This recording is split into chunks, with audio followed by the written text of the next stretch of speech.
নৌকা বাইচ কার না ভালো লাগে, সবারই নৌকা বাইচ পছন্দের।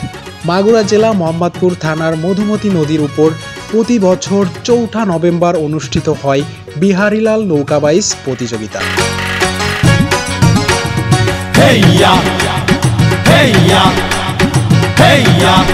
এই মেলায় দূর দূরান্ত থেকে হাজার হাজার মানুষ জড়ো হয় এই চমৎকার দৃশ্য উপভোগ করতে।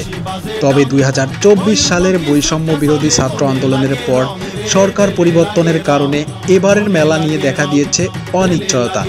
এখন স্থানীয় লোকের উপরই নির্ভর করছে মেলাটি হবে কি হবে না। আপনার মতামত কি? মেলাটি হওয়ার পক্ষে না বিপক্ষে? অবশ্যই কমেন্টের মাধ্যমে জানিয়ে যাবেন।